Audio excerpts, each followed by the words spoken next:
Hi everybody, welcome back to the channel and welcome new subscribers. Lovely to see you here. So, how are you? How was your weekend? Something truly weird happened to me, like a whole energy realignment. So I'm presenting with something that looks like a cold today as my body realigns. So I'm a bit under the weather, but let's see what comes out. No excuses. I want to speak to the Scorpio new moon, and I've been tuning in for a few days now and slowly gathering notes. And it feels deliciously defiant. Okay, so the word I keep getting with this is heretic or heresy. And it's like the demonization of the real truth, the truth free from normalizing, conventionalizing, adapting to another's wants and needs. It's pure truth. So I might call it the Eloquent Heretic, or the New Masons. That was coming in as well. So we have on the 13th of November, the Sun, Moon, and Mars, Sun, Moon, and Mars, all in Scorpio between 20-22 degrees, and all opposing Uranus retrograde in Taurus. And this gave me some really interesting energy. Just kidding, actually, it might speak to a headache. So if anybody's getting a headache, that sounds like that. So remembering, Scorpio is fixed water, occupying the 8th house of shared resources, entanglements ruled by Pluto and Mars. Scorpio's word is transformation, the phoenix, the burning to ash and the rising of the new. Scorpio's will is strong and its depth of perception is unfathomable. That's a big playing field. Okay. Gates flying off, doors flying off. Wow. So when we look at Mars opposing Uranus retrograde in Taurus, what was coming through, well, oh, by the way, I've kind of workshopped this a little bit. So if you want to grab your journal and a pen, there'll be some questions, my lovelies, for you to take away with you. So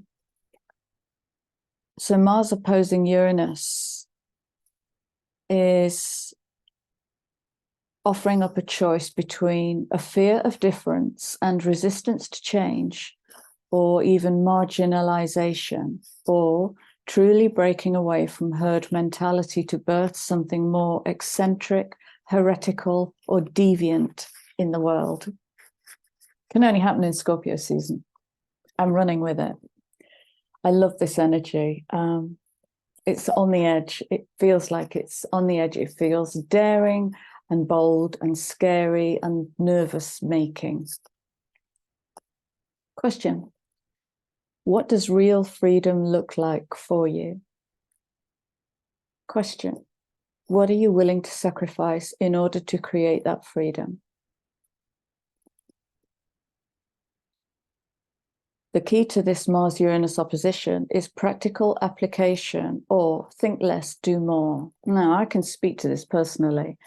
I'm right in this. If I haven't mentioned Christelle LeBlanc is Zeta's brilliant collaborator. Her contact details with mine are in the description box. We're building Zeta Phase 3. So I'm jumping through all sorts of modern technology hoops.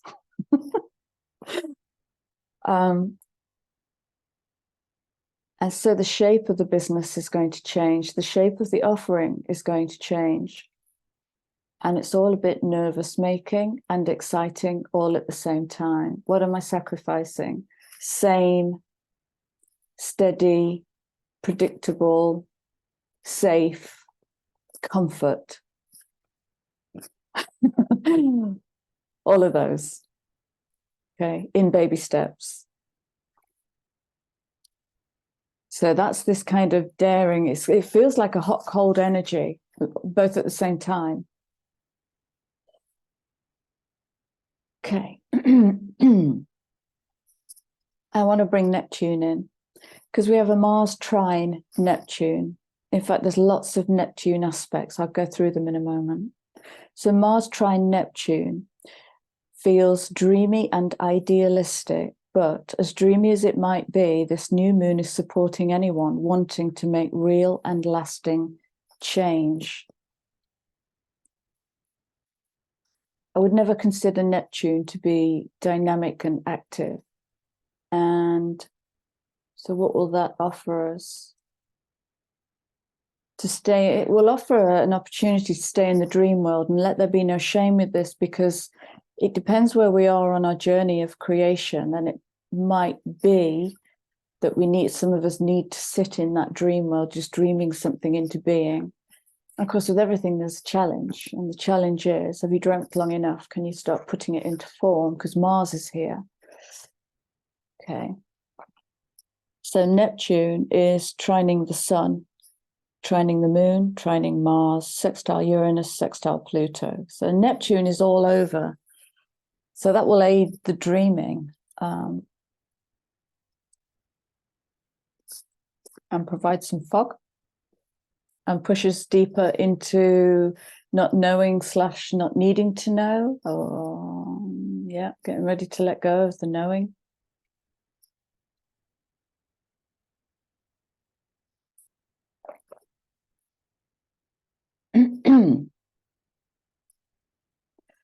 Following on from the Stellar Gateway video, the message is maintain dignity.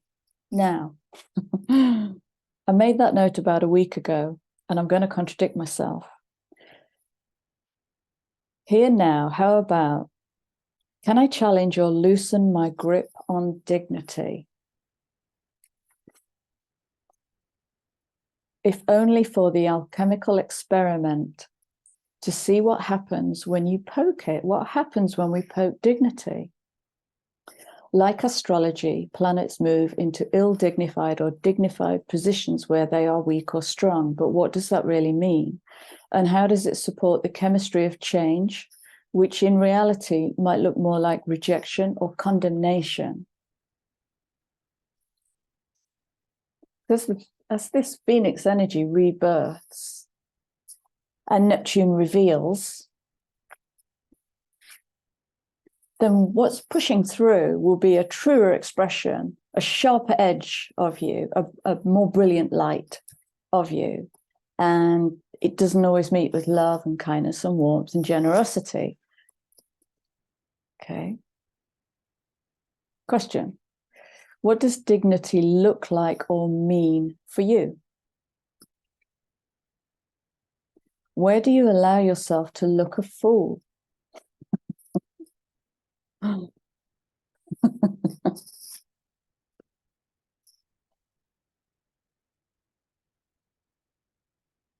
What energy do you avoid rather than harness?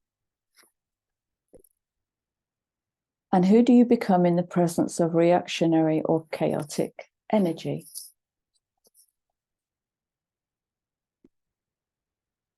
Okay, with me so far.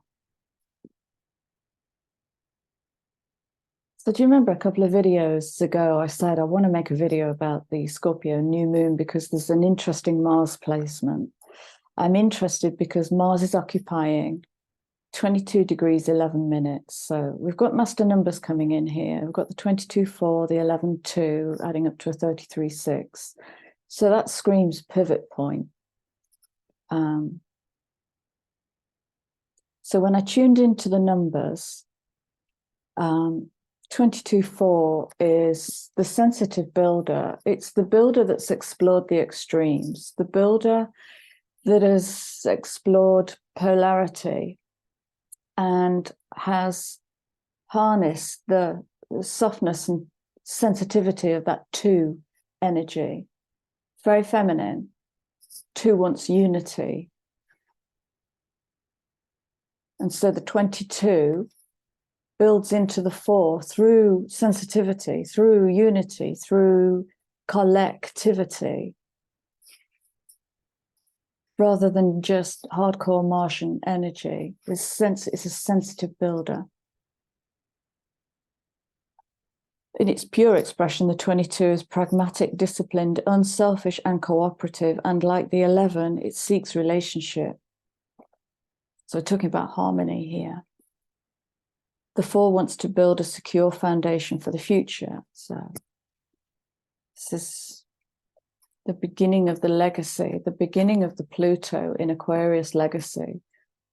Pluto will land in Aquarius in January, and then I think it does a back and forth, and then later on in 2024 it makes its permanent landing in Aquarius. You'll have to check that because I forget as soon as I see it.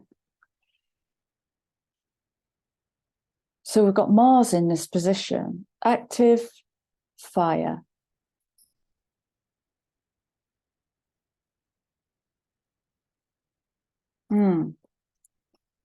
And in that 2 energy, it's giving me kind of an androgynous active fire. It's my traditional mind wanted to go straight to active masculine fire. But that 22 is balancing. It will balance the polarity. So this is active fire. It's interesting, isn't it? Active androgynous fire.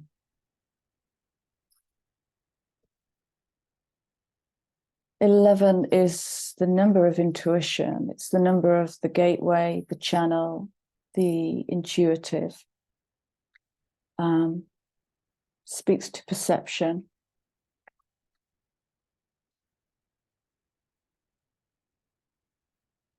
And when one thinks about intuition, one might think of intuition as a gentle feminine force. But it's the 11 is fire and air. It's actually quite dynamic. Get the word catalyst here. Okay, quite dynamic. It too seeks the energy of others in order to resonate at the frequency. So this is another level of harmonizing. It is a 2 after all, and like the Gemini twin, it seeks relationship with its other, with its counterpart. So can you see what's building here? There's a togetherness building here. There is a seekingness.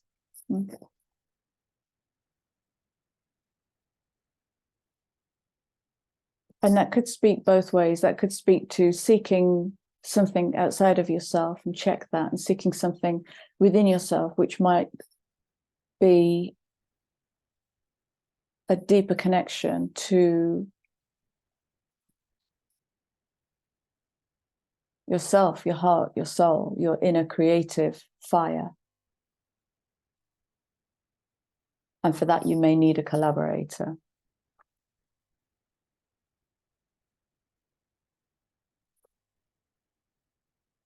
Mm.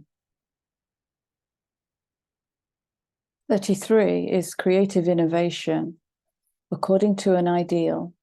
So 3 is the energy of the divine blueprint. It's the first solid shape, but it needs to drop into that 4 to be built in the 3D.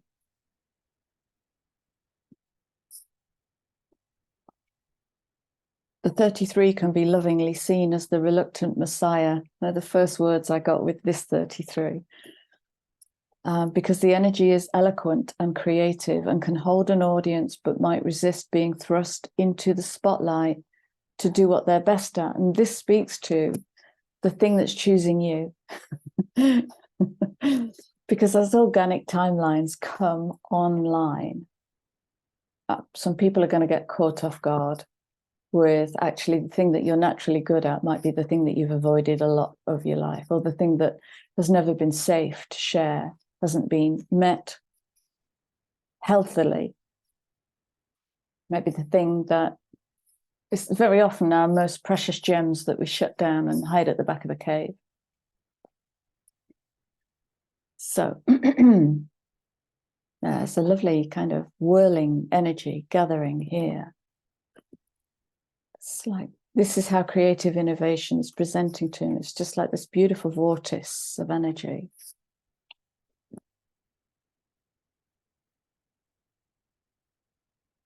Yes, of course. Speaks to, are you choosing what is choosing you? Or put another way, do you have the confidence and the courage to birth what has been in seed form within you since your incarnation? Okay. And I've just noticed that Mercury has entered the 9th house of Sagittarius. And it's sitting at 4 degrees, 41 minutes. Look at these 4s coming in. Dissolving the old, realizing wisdom, and building a new truth. Now, in the realization, if we're talking about Mercury, we're talking about messenger, and we're talking about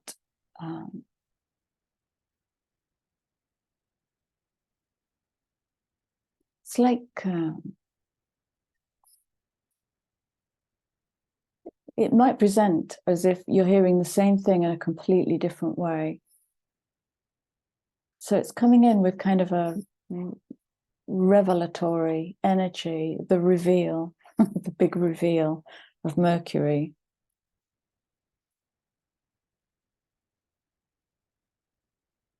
And there might be a question here about, what do I have to let go of to be able to fully listen to my inner messenger? It might be as simple as that.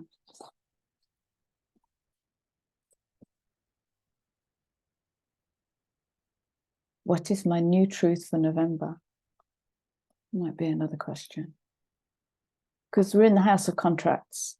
And so we're and coming out of the back of 2 eclipses. And so we're making and breaking, refining, renewing, rebirthing, burning to the ground, contracts and entanglements in that shared resource, 8th house.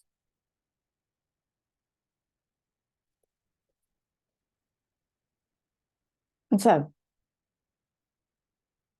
I wondered if it might be interesting to create a Sabian story using the Sabian symbols channeled by the amazing Elsie Wheeler with these 4 positions. So we have the sun at 20. I'm just going to read whole signs.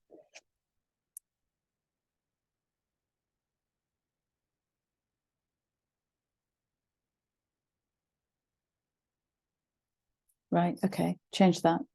20 and 21. So we have the sun at 20 degrees of Scorpio, moon at 20 degrees of Scorpio, Mars at 22 of Scorpio, and Mercury at 4 of Sag. And they're the 4 that were really speaking to me. So I'm just going to read the Sabian messages for those degrees. It's so interesting. A woman drawing aside 2 dark curtains that closed the entrance to a sacred pathway. Courage needed to enlarge sphere of being. Readiness to press beyond the self. The woman within, opening the gates to spirit. Obeying his conscience, a soldier resists orders. Conflict between old and new perspectives. A willingness to face chaos for the sake of a new order. Yielding to emotions. Hunters shooting wild ducks. Aggressive quest for outer or inner sustenance. Purposeful satiation of desire, tragic incorporation of ideals, exercise.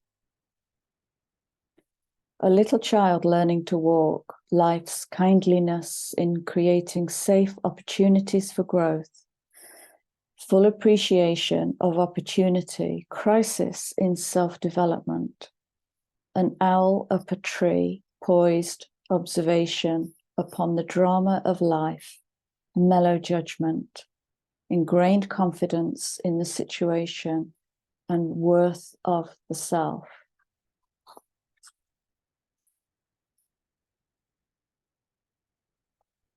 I want to speak to yielding to emotions, because we're in the deepest water, you know. And yeah, I'm mindful Pisces is sitting here, but Scorpio is such a powerful water element. It's full of memory and wonderful shadow and hidden magic and hidden contracts. And it's not for the faint-hearted. And so for some who haven't yet reached that point of yielding to their emotions, to learn how to translate and embody the energy that's stuck in those motions, then that could lift up some conflict or push us into our mind to live up here rather than everywhere. Soldier resisting orders, that's the defiance and the heresy that I'm getting. It's an absolute defiance.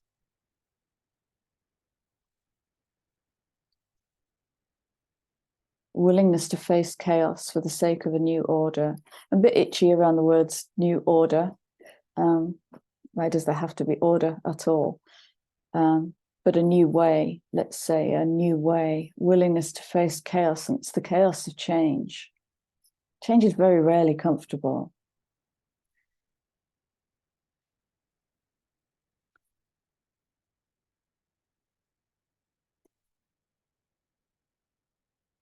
Yeah.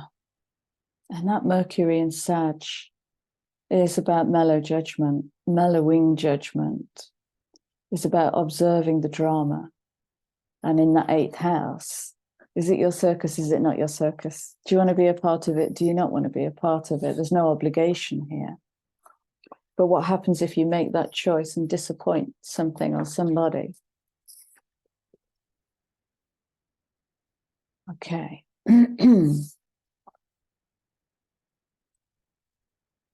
So I just want to briefly speak to something I'm lovingly calling the subtle overwhelm.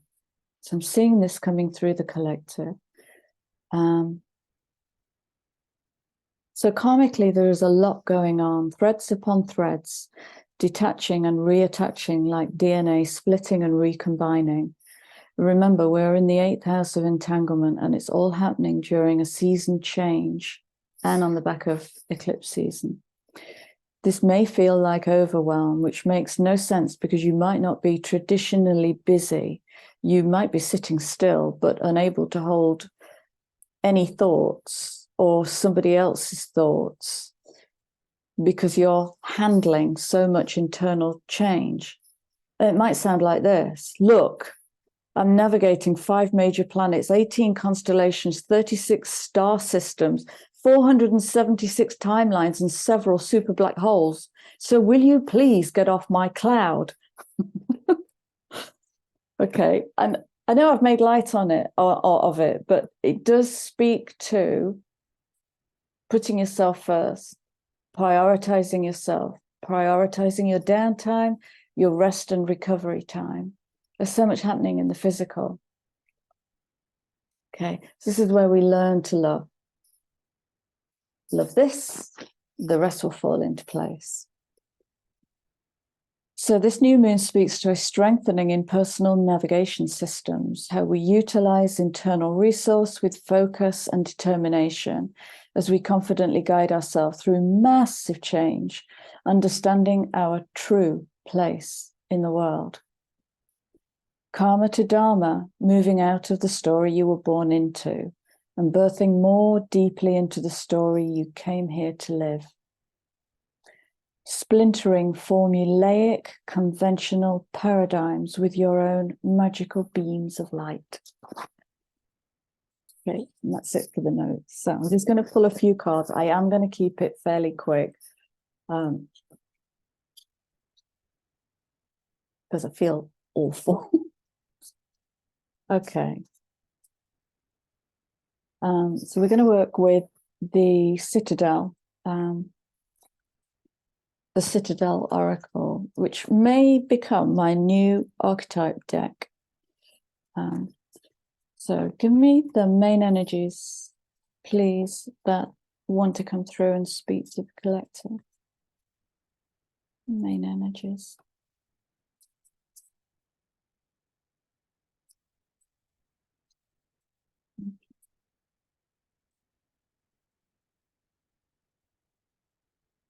I get the message holding on too tight.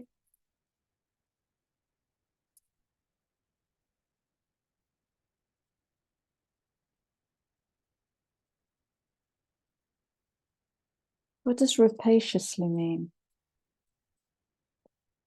Let go and fall rapaciously. Rapacious.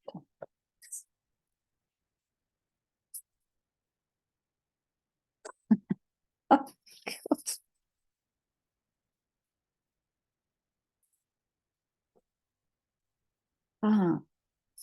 Just bear with me. I'm going to look this word up. Hold the phone. Okay. So rapacious speaks to with great appetite. Okay. Traditionally, it also means greed, selfish. With great appetite. Okay. So first card out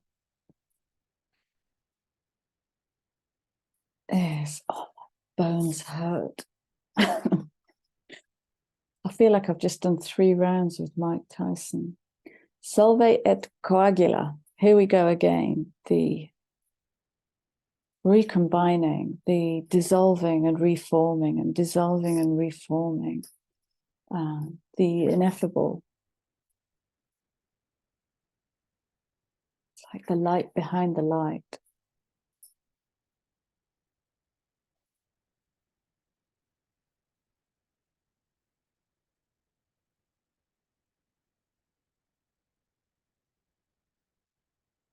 Balance, invention, and destruction.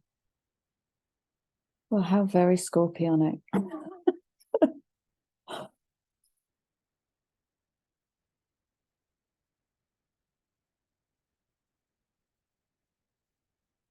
What is an alchemical process? It's a process that triggers change.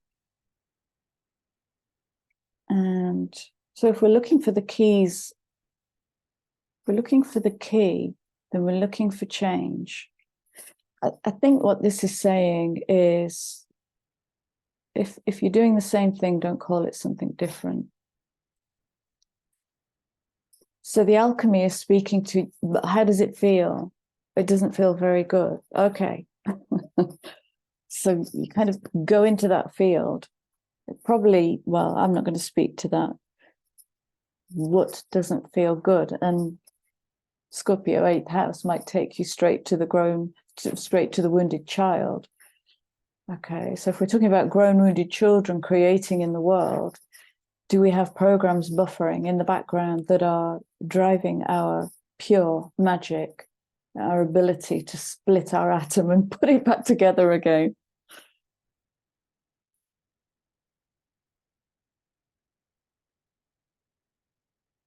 Yeah.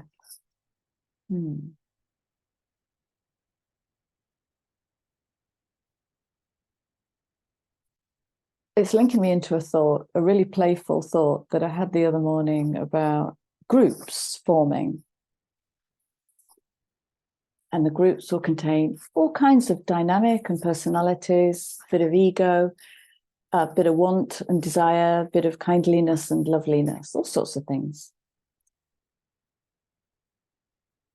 And so I took the kind of character types to the extreme. And what if within that group, the extreme character type is saint and sinner? Okay. Alchemy without judgment. Ooh, what happens if I triangulate these? What happens if I put these two together? What then gets birthed? Rather than Old Testament, sinner, out you go.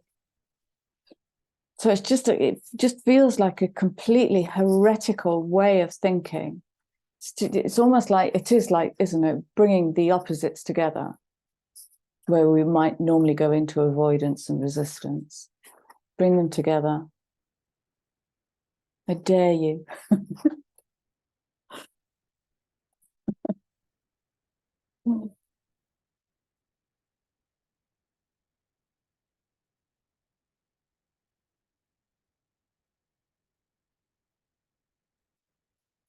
What does champion mean?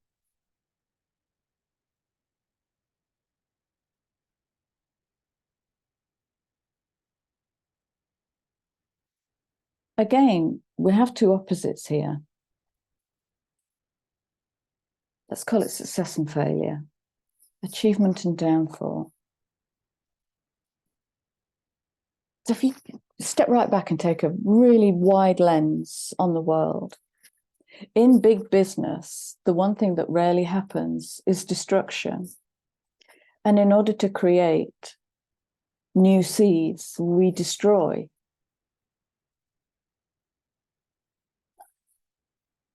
It's like if you leave a tree to grow wild, it will grow all over the place. Absolutely fine. But if the tree is in your back garden, you might want to lose half of the canopy. That's a really poor example. Look, I'm poorly. Now I'm using excuses. Achievement and downfall. Well, let's clarify, what do they mean? Because they only have value when they come from preconceived expectations.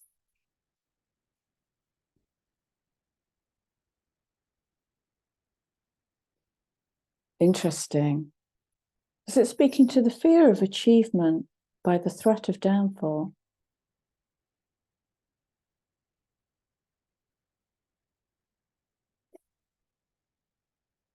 No. I've just got 3 words come in that were given to me years ago by a very, very wise woman who said, aim to miss. And I've kept those words with me. They're so wise. Aim to miss. Aim to have fun. Aim to practice bow and arrow. Aim for the experience, if you must aim at all. So we're breaking down patriarchy here. We're breaking down that 5-year business plan.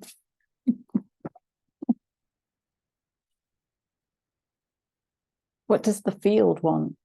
You know, if I take this to business, and we talk about a business called Citadel, the business called Citadel, very often when we create business,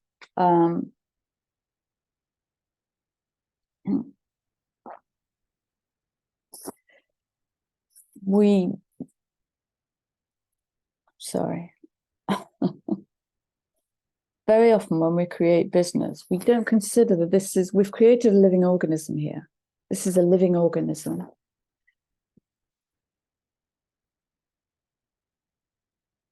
And when we let the living organism play a role in the building of, for instance, a business,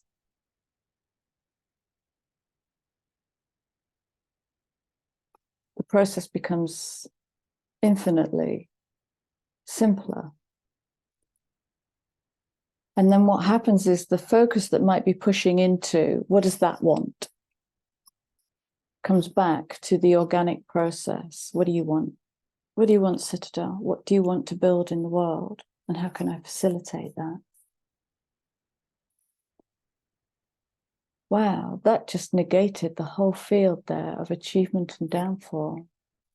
It just popped like a bubble.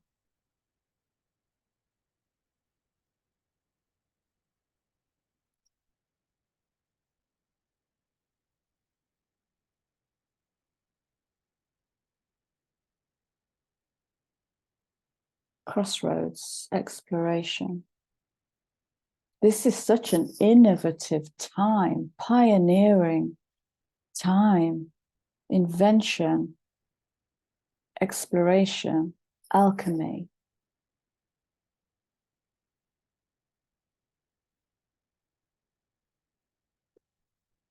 Okay, I'm going to go to the Lantern Oracle.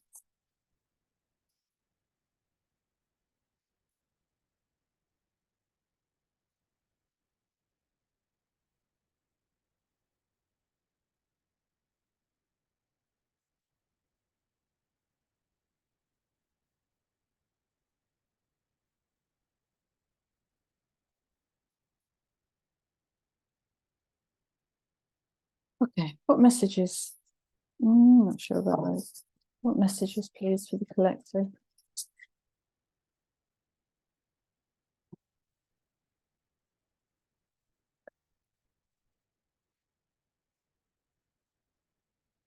No.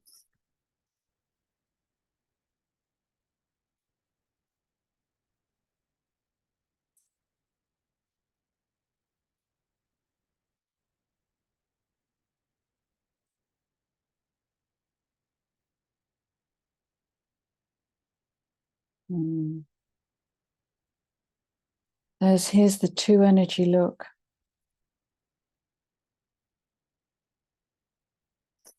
The key to intimacy. Intimate love is a core need to be met in relation to ourselves and those closest to us. The journey to intimacy often includes learning what love is not.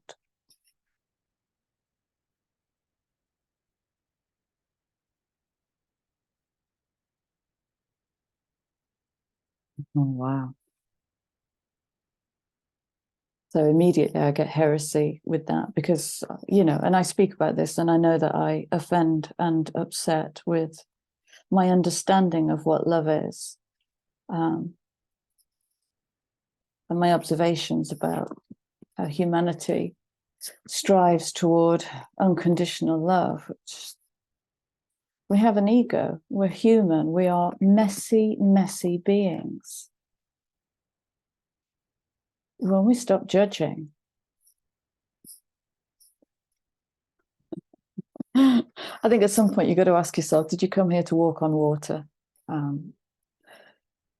Because I don't know any human being, I don't know one human being who loves unconditionally all the time, forever. I've never seen it. The key to intimacy is to turn back into me, I see. I'm sorry, it's a bumper sticker, but it's so, so true. And does it get any deeper and more intimate than that scorpionic fire? Scorpio is so magnetic.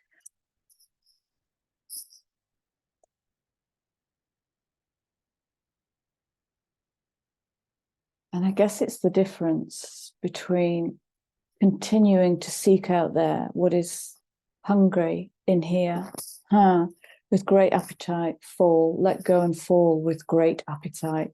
Got it? Let go and fall with great appetite. Yeah, I see that now. It's like plunging into the shadow self, plunging the sword into the shadow self to find the truth that comes from within, always within, always within.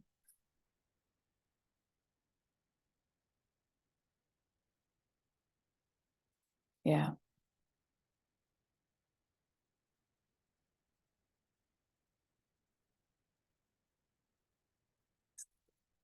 Okay, where am I going next, please?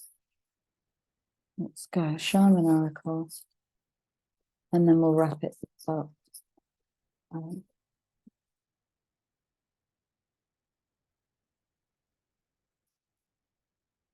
Don't know how this message has come across. I'm not feeling my normal magical self, but I hope you take something useful from it. Okay.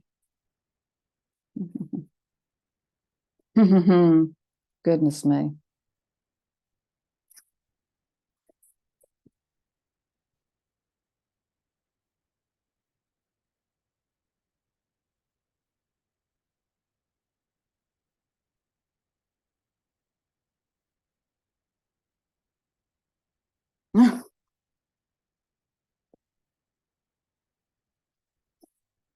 I'm seeing a scene from Aladdin and the words entering the cave of wonder.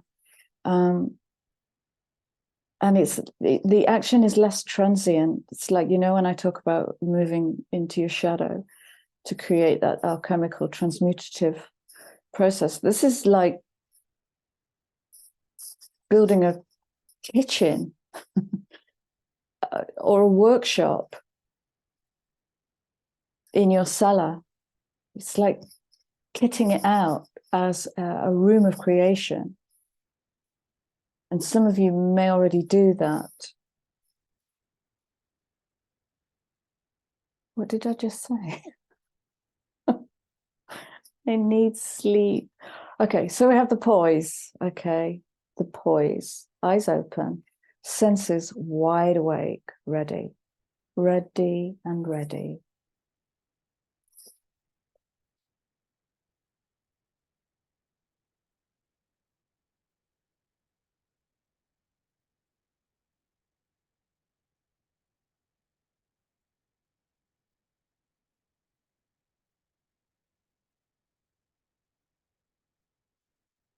I can see a scarecrow and something snarling.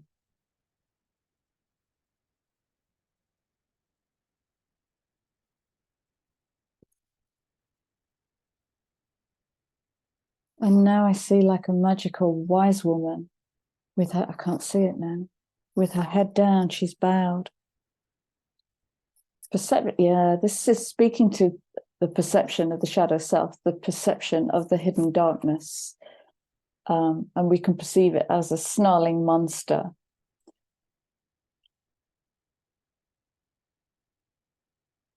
Or as something humble and powerful. Oh, there's all sorts coming through this now.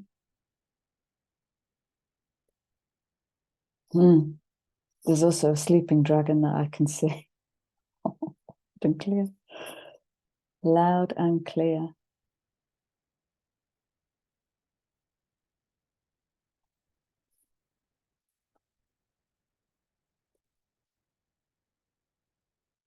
So we have the jaguar looking into the lower world.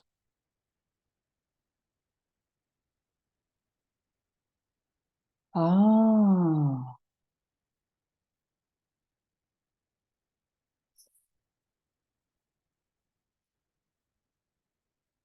Oh, the phone.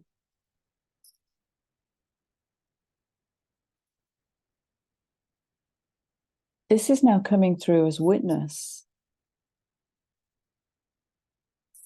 Coming into witness. As in, we are being witnessed.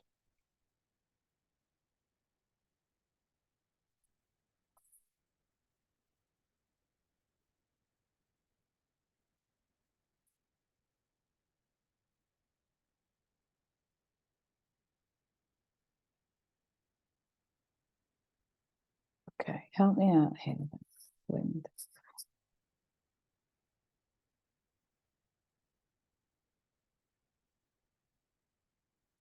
Get some clarifiers.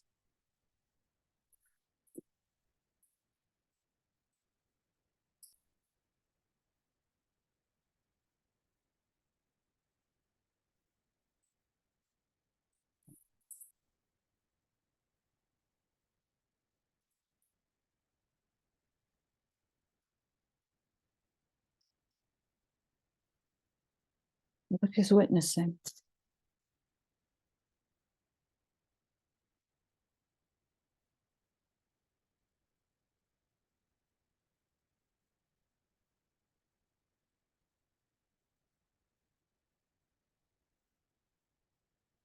Rephrase. Sorry, guys, just going to take a minute or two. There's a bridge. There's a bridge here forming between Jaguar and the lower world. They are now looking at one another. What's the bridge between these two? What's the connection? between these two energies.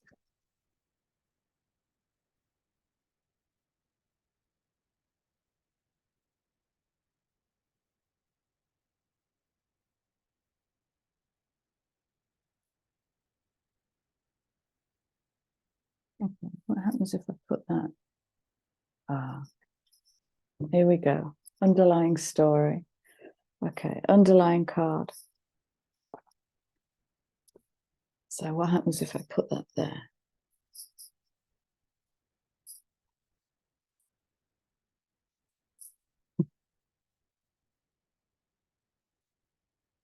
Ancient ones. Okay.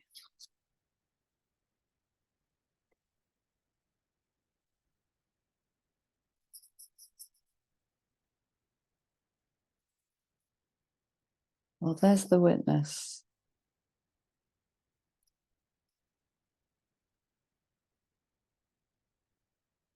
I think there's a gateway opening here. This is quite painful now.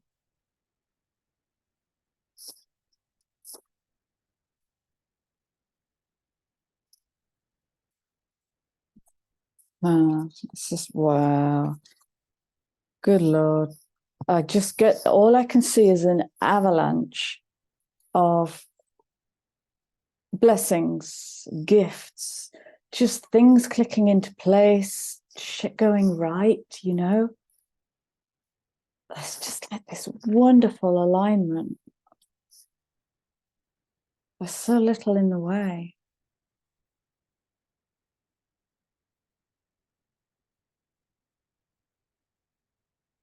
Yeah, it's just, yeah, this. I'm sorry that I can't speak in detail to this, but it's really hurting my head now.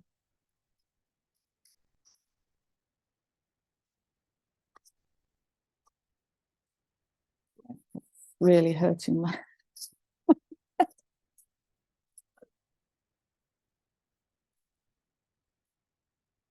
Okay.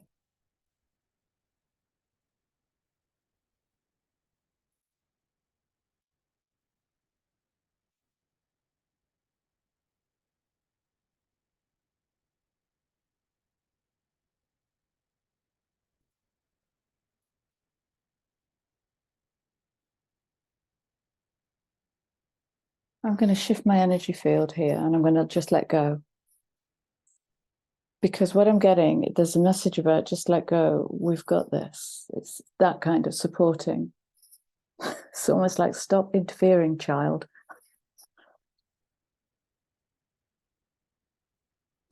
So what if I offer you the joy of completing this reading with your comments below? Chrissy, when you held up such and such, what I got was, and let's see if we can bring this home all together using all of our beautiful different energy. For me, it hinges on these two. Okay. I think this new moon is going to bring in some beautiful alignments. Oh, right. I'm going. What shall I wrap up with? Pink.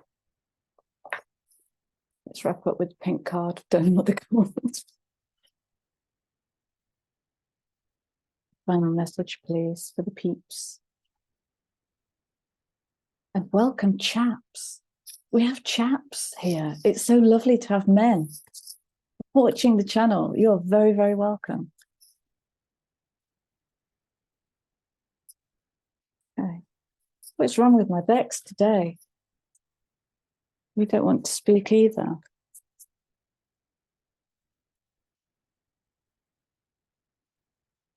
No, it's not those. I don't want those. I don't want those. Okay, let's wrap it up with crystal.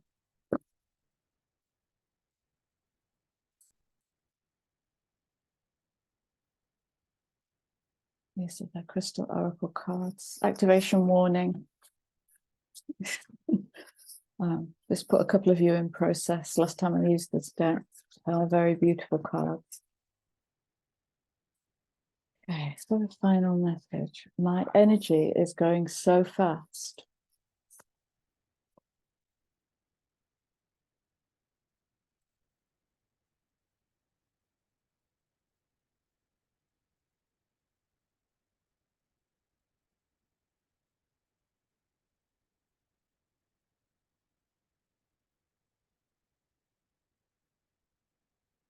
15-7.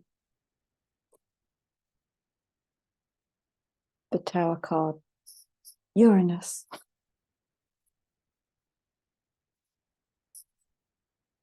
Lol, unconditional love.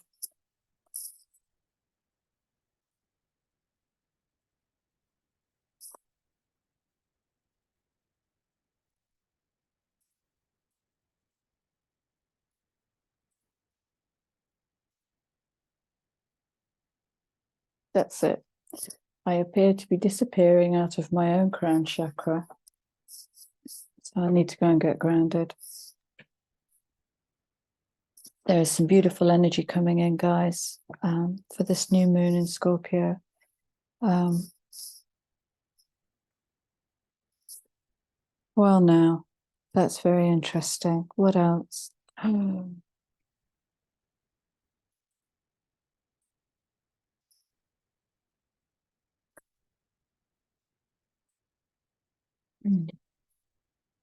not going to speak to these, but if you want to, let the stage be yours.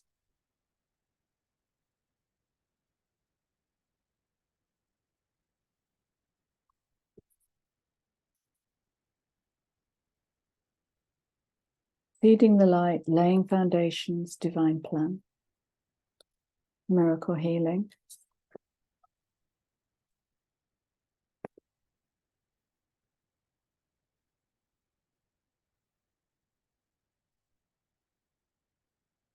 The crumbling. Are you clinging on to anything you need to let go of? And unbound.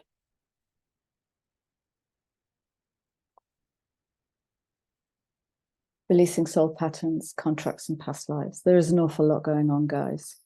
I'm sorry if I've confused you. I didn't mean to, or maybe I did. Have fun with this, and do feel free to comment, like, share, subscribe. I'm going to leave you with my love and go and get some ginger tea. And I will see you all again soon. Take care, guys.